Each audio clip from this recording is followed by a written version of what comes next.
में मोदी जी क्यों आपको सद्बुद्धि नहीं आती? क्यों आप एक कठपुतली बन गए हैं आरएसएस के हाथों? क्यों आपका जमीर जागने को तैयार नहीं है? क्यों आप कभी महिला की बेइज्जती करते हैं, कभी भारत की बेइज्जती करते हैं, कभी किसान की बेइज्जती करते हैं, कभी मुसलमान की बेइज्जती करते हैं, कभी वोटर की बेइज्जती करते हैं? और कितना गिरेंगे मोदी जी आप? और क्या क्या देखना बाकी रह गया हम भारतीयों के लिए? शर्म तुमको मगर नहीं आती?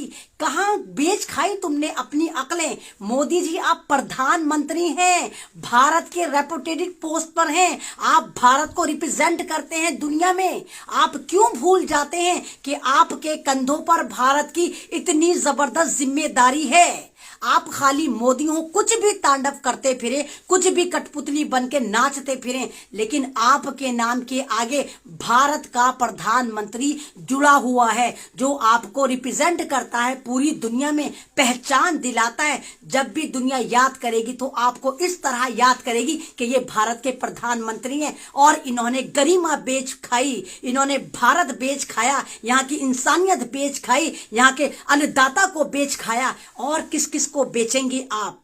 कितना गिरेंगे आप? पूछती हूं मैं आप सबसे, तमाम भारतीयों से, कि इन्होंने कर क्या रखा है, क्या तांडव मचा रखा है मोदी जी आपने? और कब तक हम आपको, आपकी इन हरकतों को, आपके कठपुतली के नाच को कब तक झेलेगा भारत? कितना बर्दाश्त करेंगे? 6 साल हो गए हमें आपकी लगातार नौटंकी देखते हुए। आप एक नौटंकी करते हैं, हम उससे उभर नहीं पाते, आप दूसरी नौटंकी करते हैं। मोदी जी वो आप ही तो है जो हमारी अमेरिका में नाक कटाकर आए थे।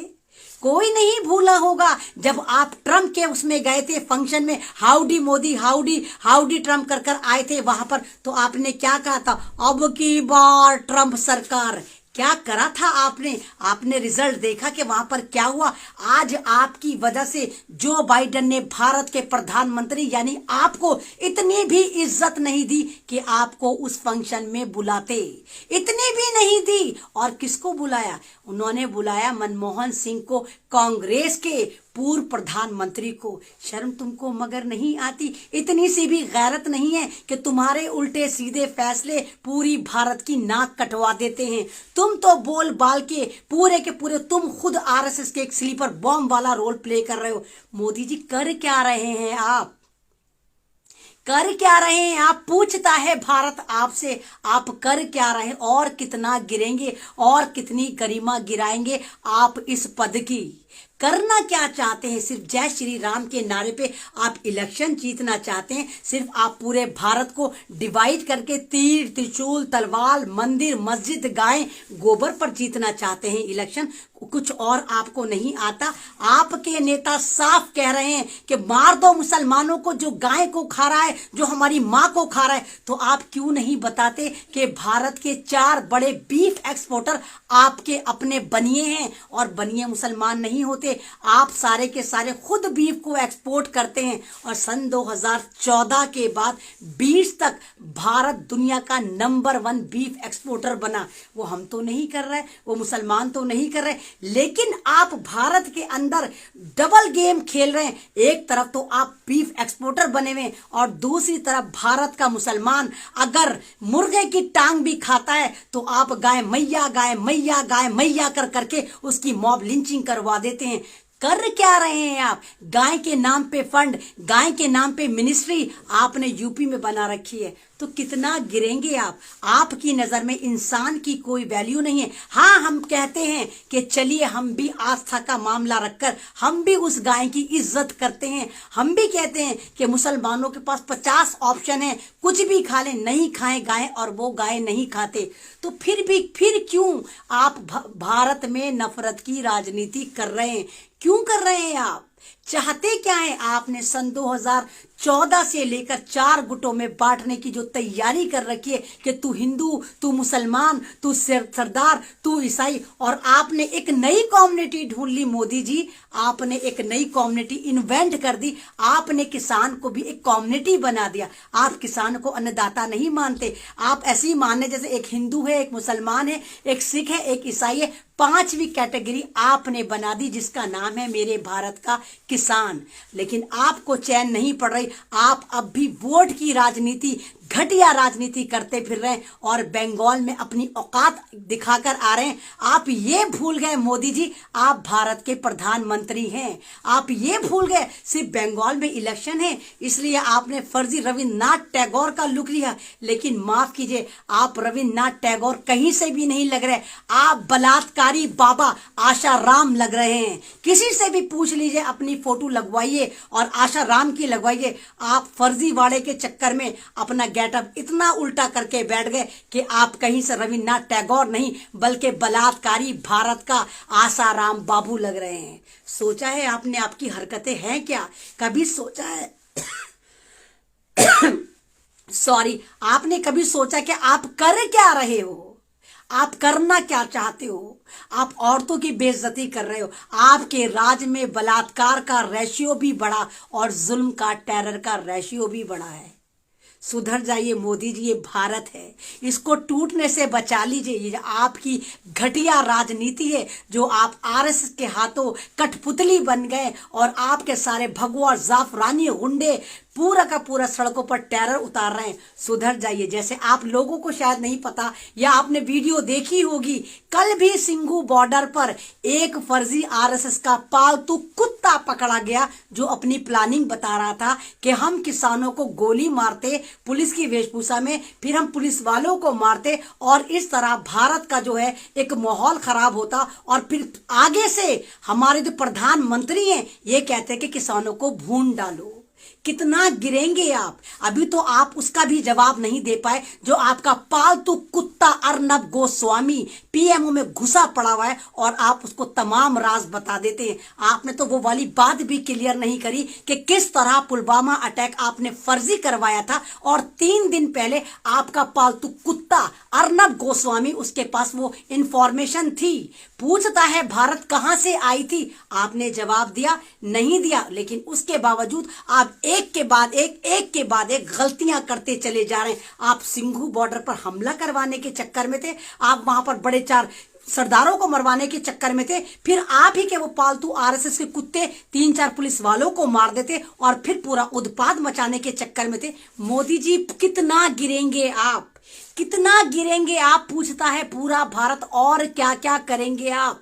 आपने हिटलर की रूह को भी शर्मिंदा करा दिया। हिटलर भी अगर देखता होगा तो सोचता होगा इतनी घटिया पॉलिटिक्स तो मैंने भी नहीं करी थी। हिटलर ने अगर मारा था 80 लाख को तो उसका इंजाम भी दुनिया ने देखा था। और वो क्यों मारा था उसने बताया था कि उसको यहूदियों से प्रॉब्लम थी, यहूदियों ने उस पर जुल्म करा था, वो एक खुन्नास में मारा था। लेकिन बाद में उसका क्या हुआ था? खुदकुशी करके मरा था। मोदी जी पढ़ो, हिस्ट्री पढ़ो, कुछ तो पढ़ो। इतने जालिम बन गए तुमने, तड़ी पार ने और तुम्हारे सारे जाफरानी गुंडों ने, सारे के सारे नागपुर के भगवा आतंकवादियों ने भारत की ऐसी की तैसी मार रखी है। कब तक करोगे ये? कब तक करोगे? और तुम कहते हो किसान देशद्रोही है, उग्रवादी है, लेकिन तुम क्या हो? तुम तो आतंकवाद को भी शर्मिंदा करते नजर आ रहे हो। तुम्हारे लिए तो कोई लफ्ज ही इजाद नहीं हुआ।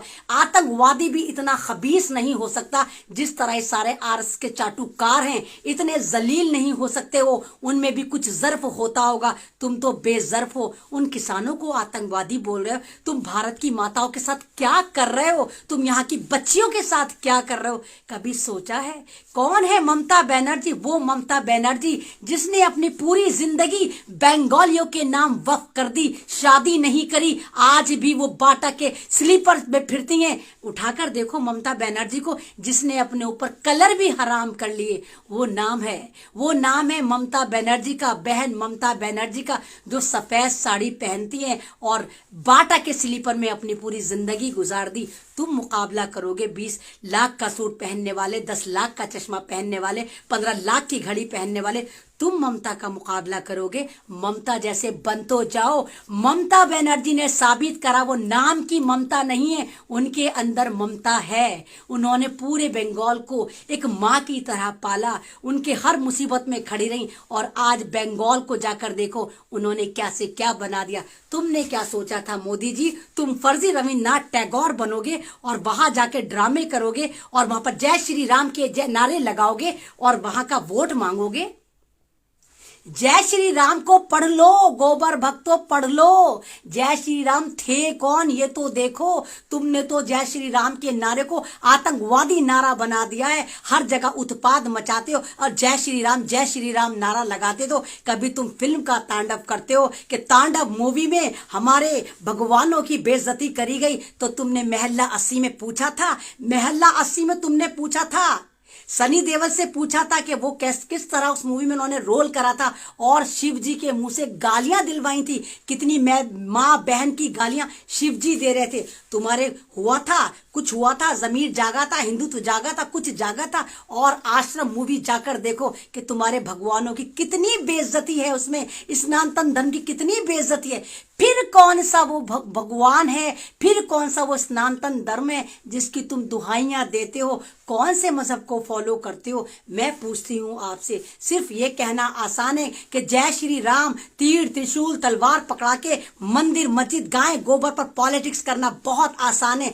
जमीन पर उतर कर बताओ कि तुमने भारत के लिए करा क्या है, तुमने जय श्री राम के लिए करा क्या है। तुमने जय श्री राम को बदनाम कर दिया, इतना बदनाम कर दिया तुमने कि जय श्री राम भी अगर देखते होंगे तो सोचते होंगे कि इस मोदी ने और इसकी बटालियन ने मेरे नाम को कितनी गलत जगह यूज करा। और इन तमाम भगवा आतंकवादियों ने, नागपुर के स्लीपर बॉम्ब ने क्या मुझे बदनाम करा, मेरी एजुकेशन को बदनाम करा, मेरे हिंदू धर्म को बदनाम करा। आज राम जी भी सोचते होंगे कर क्या रहे हैं आप मोदी जी, कर क्या रहे हैं और क्या करना चाहते हैं, और कितना गिरेंगे और कितना अपना तांडव मचाएंगे। आप प्रधानमंत्री हैं मोदी जी, आप भारत के प्रधानमंत्री हैं। हाथ जोड़ता है पूरा भारत, इसकी गरिमा को बरकरार रखिए, मत करिए इस इतने रेस्पेक्टेड पोस्ट को बदनाम मत करिए। मोदी जी आप प्रधानमंत्री हैं तो दिखाइए, साबित करिए आप प्रधानमंत्री हैं। आप जोकर नहीं है, लेकिन 6 साल से जो आपने तांडव मचा रखा है, बिल्कुल ऐसा लगता है कि हम सर्कस में बैठे और मोदी जी एक जोकर हैं जिनके दोनों हाथ एक अंबानी अदानी के हाथ में और फ्रंट से उनको आरएसएस तांडव नचवा रही है। और ये भगवा आतंकवादियों की टोली के साथ मिलकर पूरे भारत में उत्पाद मचा रहे हैं। मोदी जी आप प्रधानमंत्री हैं, किसी गुंडा आतंकवादी गैंग के सरगना मत बनिए। आप प्रधानमंत्री हैं, इस गरिमा को हिफाजत करिए, इस गरिमा की इज्जत रखिए, क्योंकि आपकी वजह से आज पूरा भारत बदनाम हो रहा है, पूरी दुनिया हमारे पे शेम कर रही है। क्या चाहते हैं आप? पूरा भारत आपसे पूछता है। बस मैं यही कहूंगी, अगर मेरा लाइव अगर आपको अच्छा लगता है तो इसको शेयर करिए और आवाज उठाइए कि बहन ममता जी के साथ जो ये फर्जी प्रधानमंत्री या फर्जी रविन्द्रनाथ टैगोर बनने चले थे और बन गए आसाराम बाबू, बलात्कारी आसाराम बाबू, इन्होंने आज क्या करा, कितनी घटिया हरकत कर कर आए हैं ये बंगाल में, पूरे भारत की नाक कटाकर आए हैं बंगाल में, पूरी दुनिया के सामने हमें जलील कर कर आए हैं बंगाल में। तो शुक्रिया, अल्लाह हाफिज, जय जवान जय कलाम, सत श्री अकाल।